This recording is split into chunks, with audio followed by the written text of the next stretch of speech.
देखो मुझे एक बात बतानी थी। जो डीबी का पेपर देगा उसको केवल सेक्शन फर्स्ट अटेंड करना है। जो जीडी का पेपर देगा उसको सेक्शन फर्स्ट और सेकंड दोनों अटेंड करने हैं, राइट। तो सेक्शन फर्स्ट में ये जो साइंस के 10 क्वेश्चन पूछे जाएंगे ये मैं आपको करवा रहा हूँ। जो जीडी का पेपर देगा वो सेक्शन फर्स्ट और सेकंड दोनों अटेंड करेगा। तो सेकंड में उसको फिजिक्स के भी 25 क्वेश्चन करने पड़ेंगे, जो जिसका सिलेबस आपका 12th के बेस पे होगा। लेकिन सेक्शन फर्स्ट में जो साइंस के 10 क्वेश्चन आएंगे उसका सिलेबस देख लीजिए, 10th पे सिलेबस है। तो हल्के क्वेश्चन आएंगे, ज़्यादा टफ क्वेश्चन नहीं आएंगे। तो यही जो 10 क्वेश्चन है साइंस के, यही मैं करवाने की कोशिश कर रहा हूँ, जो आपको वीडियोज़ दे रहा हूँ। प्लेलिस्ट में चेक करना, वहाँ पे आपको कोस्ट गार्ड के लिए साइंस की प्लेलिस्ट मिलेगी, देख लेना सारी वीडियोस। इस वीडियो का फर्स्ट क्वेश्चन गाइस, फूलों का अध्ययन कहलाता है, study of flower is called. फूलों का जो अध्ययन है वो एंथोलॉजी कहलाता है। ऑप्शन नंबर जो ए है इसका राइट आंसर हो जाएगा। नेक्स्ट क्वेश्चन है question number 2। In plants water is transported through the. पौधों में जल का परिसंचरण कैसे होता है? वो होता है आपका जाइलम के द्वारा। ऑप्शन नंबर जो सी है इसका राइट आंसर हो जाएगा। नेक्स्ट क्वेश्चन है क्वेश्चन नंबर 3। आप देख रहे होगे मैं आपको बायो से क्वेश्चन करवा रहा हूँ, देख लेना। बायो से 2 क्वेश्चन कम से कम एग्जाम में देखने को मिलेंगे, क्योंकि ऑफिशियल सिलेबस पे साइंस में फिजिक्स के चैप्टर हैं, केमिस्ट्री के चैप्टर हैं, बायो के चैप्टर नहीं है। लेकिन बायो से क्वेश्चन आपको देखने को मिलेंगे। 3 क्वेश्चन कम से कम केमिस्ट्री से, 2 क्वेश्चन आपके बायो से और 5 क्वेश्चन आपके फिजिक्स से देखने को मिलेंगे। क्वेश्चन नंबर 3 है पारसेक किसकी मापक इकाई है? Parsec is the unit of which of the following. So parsec आपकी लंबाई की इकाई होती है। तो ऑप्शन नंबर जो बी है दूरी, डिस्टेंस, इसका राइट आंसर हो जाएगा। नेक्स्ट क्वेश्चन है question number 4। For the measurement of temperature 400 degree Celsius we prefer which thermometer. 400 degree Celsius तापमान मापने के लिए किस थर्मोमीटर का इस्तेमाल किया जाए? सो 400 डिग्री सेल्सियस तापमान मापने के लिए एक थर्मोमीटर है जिसका नाम है थर्मोकपल, इसका यूज़ होता है। तो ऑप्शन नंबर जो बी है इसका राइट आंसर हो जाएगा। नेक्स्ट क्वेश्चन है question number 5। The period of a pendulum depends upon. Pendulum की अवधि किस पर निर्भर करती है? सो वो निर्भर करती है लंबाई पर, लेंथ पर। ऑप्शन नंबर जो सी है इसका राइट आंसर हो जाएगा। नेक्स्ट क्वेश्चन है क्वेश्चन नंबर 6। आगे बढ़ने से पहले एक इंपॉर्टेंट जानकारी। देखो 10 क्वेश्चन आपके साइंस से आएंगे, 5 क्वेश्चन आपके जीके के आएंगे, जिसकी वीडियोज़ मैं आपको रेगुलर दे रहा हूँ। इसके अलावा 15 क्वेश्चन आपके इंग्लिश से आएंगे।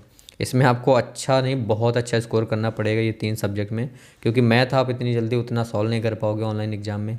रीजनिंग भी आप उतनी जल्दी सॉल्व नहीं कर पाओगे। तो ये 3 जो सब्जेक्ट्स हैं आपके, जीके, साइंस और इंग्लिश, इनमें आपको ज़्यादा से ज़्यादा स्कोर करना पड़ेगा। तो साइंस तो मैथ में आपको करवा रहा हूँ। इंग्लिश कमल सर ने आपको पढ़ा दी थी और बोला था उन्होंने कि आपको मॉक टेस्ट प्रोवाइड कर देंगे। तो थोड़े बहुत नहीं, उन्होंने 50 मॉक टेस्ट तैयार किए, और वो भी कम से कम 30 से 35 दिन लगा के। 50 मॉक टेस्ट, उनका नाम ना ख़राब होना चाहिए। उनका नाम अगर आप उनके मॉक टेस्ट लेते हो तो एक बार उनको याद करो। उन्होंने इस तरीके की मेहनत करी और 50 मॉक टेस्ट तैयार किए, जो कि हम कल लॉन्च करने वाले हैं। डेली 5 लगाओगे तो 10 दिन में 50 मॉक टेस्ट आपके ये तैयार हो जाएंगे। ये 50 लगाते हो तो ये 15 ये मान लो कि आपके सिक्योर हैं। तो ये 50 मॉक टेस्ट का प्राइस क्या होना चाहिए ये मैं आप पे छोड़ता हूँ। डिस्क्रिप्शन पे चेक करो, टेलीग्राम चैनल का लिंक है, वहाँ पे मैंने एक पोल किया है कि इसका जो प्राइस है वो क्या होना चाहिए। तो वहाँ पे जाके जल्दी से बता देना। कल मैं लॉन्च करूँगा, वीडियो आएगी, और वहाँ पे आपको जो परसेंटेज ज़्यादा होगा, मैंने प्राइसिंग रखी है 50 रुपये, 70 रुपये और 100 रुपये। तो जो जिसमें ज़्यादा पोल होगा 50 रुपये में या 70 में या फिर 100 में, तो उसी प्राइस में मैं लॉन्च कर दूँगा। क्वेश्चन नंबर 6 है समतल दर्पण की फोकल लंबाई। टेलीग्राम चैनल की लिंक डिस्क्रिप्शन पे जाओ और पोल करो, जाके बताओ जाके कितना प्राइस होना चाहिए। फिर कल मेरे को ये मत कहना कि सर इतना क्यों रख दिया। Focal length of plane mirror. Plane mirror की जो फोकल लंबाई है वो अनंत होती है। ऑप्शन नंबर जो बी है इसका राइट आंसर हो जाएगा, है ना। नेक्स्ट क्वेश्चन लेते हैं question number 7। Radioactivity was discovered by. रेडियो धर्मिता के खोजकर्ता कौन थे? सो रेडियो धर्मिता के खोजकर्ता थे हेनरी बेकुरल। ऑप्शन नंबर जो ए है इसका राइट आंसर हो जाएगा। नेक्स्ट क्वेश्चन है question number 8। When the temperature of a semi conductor increases it's conductivity. पूछा जा रहा है कि जब तापमान को बढ़ाया जाता है तो अर्धचालकों में जो चालन है उस पर क्या असर पड़ेगा। देखो अगर टेम्परेचर बढ़ाएंगे तो उसकी जो कंडक्टिविटी है वो भी बढ़ जाती है। ऑप्शन नंबर जो बी है इसका राइट आंसर हो जाएगा। नेक्स्ट क्वेश्चन लेते हैं question number 9। Hydrogen bomb is based on which of the following. Hydrogen bomb के सिद्धांत पर कार्य करता है? न्यूक्लियर फ्यूजन, नाभिकीय विलय, न्यूक्लियर। देखो यहाँ पे थोड़ा सा मिस टाइपिंग हो गया है, और सीधा सीधा मैं आपको आंसर बताता हूँ। ये जो ऑप्शन है इनको ध्यान मत दो, क्योंकि इधर से उधर लिखा है हिंदी इंग्लिश। हाइड्रोजन जो बम है वो आपका न्यूक्लियर फ्यूजन पे, न्यूक्लियर फ्यूजन के सिद्धांत पर कार्य करता है, जिसे हिंदी में कहते हैं नाभिकीय संलयन, है ना। यहाँ पे देखो उल्टा सीधा लिखा है। सो हाइड्रोजन बम किस सिद्धांत पर काम करता है? न्यूक्लियर फ्यूजन, हिंदी में नाभिकीय संलयन, ये ठीक है। आगे देखते हैं question number 10। In the modern periodic table the total number of groups are. Chemistry से ऐसे ही क्वेश्चन आएंगे। आधुनिक आवर्त सारणी में कुल समूहों की संख्या होती है 18, है ना। नेक्स्ट क्वेश्चन लेते हैं, question number 11। The most abundant element in earth crust is. यहाँ भी कुछ मिस टाइपिंग है, हिंदी में समझते हैं। कौन सा तत्व पृथ्वी पर सबसे अधिक मात्रा में उपस्थित है। सो ये सही क्वेश्चन है। और कौन सा तत्व जो है वो आपका पृथ्वी में सबसे अधिक मात्रा में उपस्थित है आपको बताना है। चलो ये मैं आप पे छोड़ता हूँ, बता दो जल्दी से। देखो इसका जो आंसर है वो है option number D, none of these. Silicon, oxygen, nitrogen, तीनों गलत जवाब हैं। पृथ्वी पर सबसे अधिक मात्रा में जो तत्व पाया जाता है उसका नाम है ब्रिजमेनाइट, और इसकी जो खोज करी थी वो करी थी अमेरिकी वैज्ञानिकों ने। तत्व का नाम है, फिर से याद कर लीजिए, ब्रिजमेनाइट। ठीक है।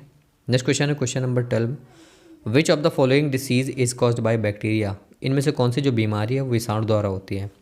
ऑप्शन नंबर ए आपको दिख रहा है ट्यूबरकुलोसिस। ये जो बीमारी है ये आपकी बैक्टीरिया द्वारा होती है। 13 नंबर क्वेश्चन है कैरेट मूली इज अ। मूली आपकी टॉप रूट है या फिर स्टेम है। देखो मूली आपकी एक टॉप रूट है, जो ऑप्शन नंबर जो ए है इसका राइट आंसर हो जाएगा।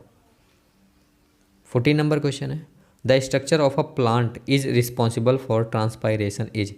पौधे की संरचना जो कि परिसंचरण के दौरान जिम्मेदार होती है, सो वो होती है आपकी जाइलम के द्वारा। ऑप्शन नंबर जो सी है इसका राइट आंसर हो जाएगा। पौधों की संरचना जो कि परिसंचरण के दौरान जिम्मेदार होती है वह है जाइलम। ठीक है। नेक्स्ट क्वेश्चन लेते हैं, question number 15। Study of bones is called. हड्डियों का जो अध्ययन है क्या कहलाता है।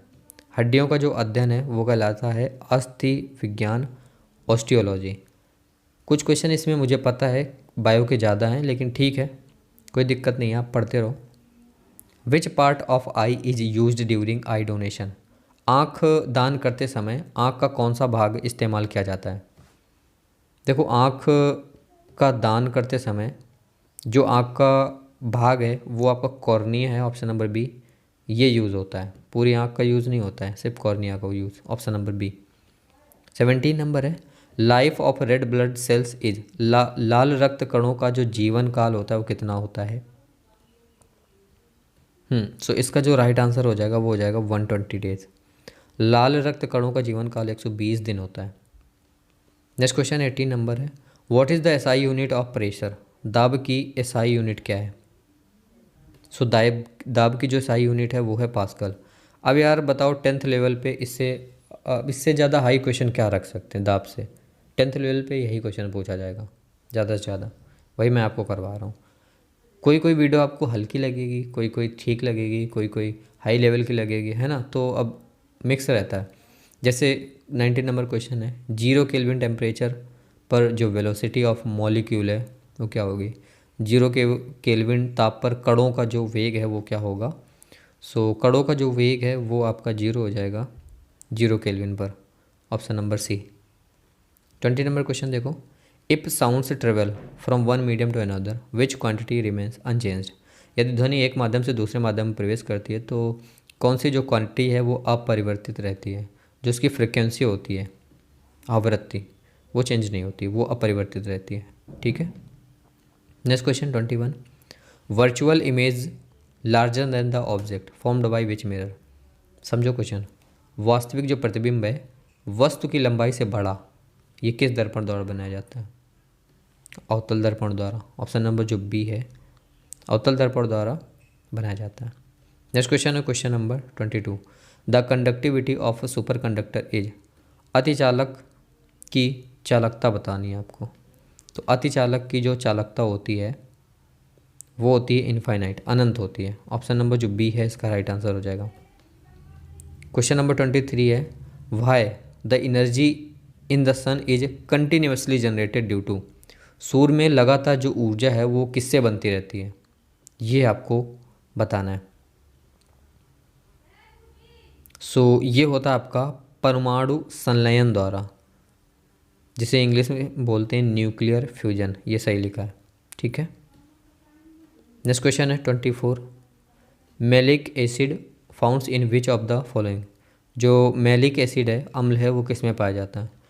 मेलिक नाम का जो एसिड है वो एप्पल में पाया जाता है, सेब में। ऑप्शन नंबर जो सी है राइट आंसर। लास्ट क्वेश्चन इस टेस्ट का, a substance which increases the rate of reaction is called. उस तत्व को क्या कहते हैं जो किसी क्रिया की दर को बढ़ा देता है? 12th में पढ़ा होगा आपने, उत्प्रेरक कहते हैं, है ना। ऑप्शन नंबर जो ए है इसका राइट आंसर हो जाएगा। उत्प्रेरक क्या करता है, जो क्रिया की दर होती है उसको बढ़ा देता है। जो क्रिया होती है, केमिकल जो रासायनिक क्रियाएं होती हैं ना, वो अगर उत्प्रेरक का यूज़ करते हैं तो उसकी जो दर है वो बढ़ जाती है। ऑप्शन नंबर ए इसका राइट आंसर हो जाएगा। आज की इस वीडियो में कुछ 7-8 क्वेश्चन थे जो कि बायो के मैंने रखे थे। किसी सेट में आपको केमिस्ट्री के ज़्यादा मिलेंगे, किसी सेट में आपको फिजिक्स के ज़्यादा मिलेंगे, है ना। तो इस वीडियो में जितने भी केमिस्ट्री क्वेश्चन थे और फिजिक्स के, वो तो बिल्कुल मत छोड़ना। एक बार के लिए आप बायो के क्वेश्चन इग्नोर कर दोगे चलेगा, लेकिन फिजिक्स और केमिस्ट्री के कोई भी क्वेश्चन को इग्नोर मत करना, क्योंकि आपके ऑफिशियल सिलेबस पे फिजिक्स और केमिस्ट्री के ही चैप्टर दिए हैं। बायो के नहीं दिए हैं, लेकिन 1-2 क्वेश्चन आ सकता है, इसलिए मैं करवा दे रहा हूँ। बाकी उनको आप इग्नोर कर सकते हो, है ना। बाकी फिजिक्स और केमिस्ट्री इग्नोर मत करना। और हाँ, कोस्ट गार्ड के लिए जो 15 नंबर की इंग्लिश पूछी जाएगी, 50 मॉक टेस्ट मिल रहे हैं। कहीं भी किसी भी प्लेटफॉर्म पे छान मारो, इंग्लिश के अलग से तो नहीं मिलेंगे, और मिलेगा तो कचड़ा मिलेगा। कोई भी यार इतनी मेहनत नहीं करता, बस ऐसे क्वेश्चन उठाए, टेस्ट बनाए और छाप के दे दिया। लेकिन उन्होंने 35 दिन, ऑलमोस्ट 30-35 दिन मेहनत करके एक एक क्वेश्चन उन्होंने डिज़ाइन किया अपनी, एक एक क्वेश्चन उन्होंने रखे, उनके सॉल्यूशन निकाले, एक भी क्वेश्चन गलत नहीं होगा। तो वो 50 मॉक टेस्ट ज़रूर आप लेना। प्राइस क्या है वो कल आपको पता चल जाएगी, या फिर आप बता सकते हो, टेलीग्राम चैनल पे जाओ, वहाँ पे आपको डिटेल मिल जाएगी। बाकी मिलते हैं नेक्स्ट वीडियो में। Take care. परीक्षा ऐप पे जो ऑनलाइन मॉक टेस्ट हैं वो लगा लेना, और मैं से जो हो सकता है मैं आपको वीडियोस दे रहा हूँ रेगुलर। ठीक है, बाय।